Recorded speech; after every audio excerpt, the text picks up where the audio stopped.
अस्सलाम वालेकुम एवरीवन, कैसे हैं आप सब। उम्मीद है कि आप सब खैर खैरियत से होंगे।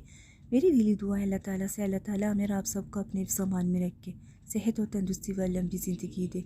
जो लोग बीमार हैं अल्लाह ताला उन्हें सेहतियाबी दे। जो लोग इस दुनिया से रुखसत हो चुके हैं अल्लाह ताला उन सब की मग़फ़िरत फरमाए, आमीन सुम्मा आमीन। आज मैं आप लोगों के साथ शेयर कर रही हूँ आलू मटर कीमा बनाने की रेसिपी। यहाँ पे मैंने बीफ कीमा लिया है, आप चाहें तो मटन कीमा या चिकन कीमा भी ले सकते हैं। आइए इसे बनाना शुरू करते हैं। इसे बनाने के लिए पतीले में 1 कप ऑयल शामिल करें। ऑयल शामिल करने के बाद फिर इसमें साबुत गरम मसाला शामिल करें। यहाँ पे मैंने 1 चम्मच साबित ज़ीरा, 3 छोटी इलायची, 4 अदद लौंग, 6-7 अदद काली मिर्च, 1 सिनेमन स्टिक शामिल किया। इसे अच्छी तरह से फ्राई करें। जब इसकी खुशबू आने लगे, खुशबू आने के बाद फिर इसमें 3 मीडियम साइज़ के प्याज को बारीक स्लाइस में काट कर शामिल करें। इसे अच्छी तरह से मिक्स करें। मिक्स करने के बाद इसे ब्राउन होने तक पकाएं। अब आप देख सकते हैं कि प्याज ब्राउन हो चुके हैं। ब्राउन होने के बाद फिर इसमें बीफ कीमा शामिल करें।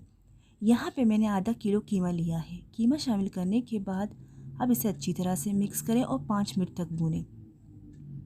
5 मिनट भूनने के बाद फिर इसमें 2 चम्मच लहसुन और अदरक का पेस्ट शामिल करें। लहसुन और अदरक का पेस्ट शामिल करने के बाद अब इसे 10 मिनट तक अच्छी तरह से भूनें।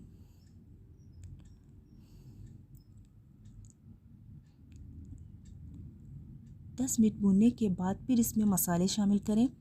यहाँ पे मैंने 1 चम्मच लाल मिर्च पाउडर शामिल किया है, 1 चम्मच हल्दी पाउडर शामिल करें, 1 चम्मच धनिया पाउडर शामिल करें, 1 चम्मच नमक शामिल करें। नमक आप अपने टेस्ट के मुताबिक ले सकते हैं।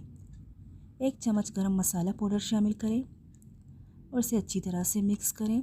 अच्छी तरह मिक्स करने के बाद अब इसे 15 मिनट तक भूनें।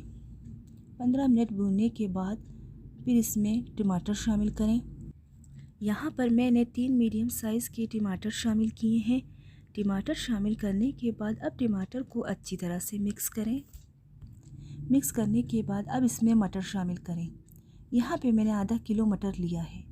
मटर शामिल करने के बाद अच्छी तरह से मिक्स करें।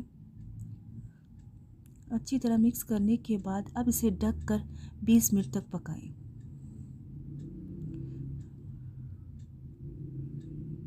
20 मिनट पकने के बाद अब इसमें आलू शामिल करें।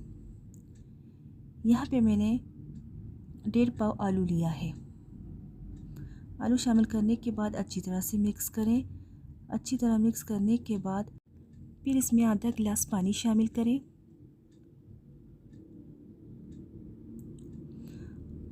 आधा गिलास पानी शामिल करने के बाद अब इसमें 5-6 अदद हरी मिर्ची शामिल करें। हरी मिर्ची शामिल करने के बाद अब इसे अच्छी तरह से मिक्स करें। मिक्स करने के बाद अब इसे ढककर 15 मिनट तक पकाएं। 15 मिनट बाद आप देख सकते हैं कि आलू मटर कीमा बनकर तैयार है। तैयार होने के बाद फिर इसमें बारीक कटा हुआ धनिया शामिल करें। धनिया शामिल करने के बाद अब इसे डिश आउट करें। अब आप देख सकते हैं कि माशाल्लाह कितनी मज़ेदार और टेस्टी आलू मटर कीमा बनकर तैयार है। आप भी इस रेसिपी को ज़रूर ट्राई करें। उम्मीद है कि आपको ये रेसिपी ज़रूर पसंद आएगी। अगर आपको मेरी वीडियोस अच्छी लगती हैं तो मेरे चैनल को सब्सक्राइब करें, वीडियो को लाइक और शेयर करें अपने फ्रेंड्स और फैमिली के साथ।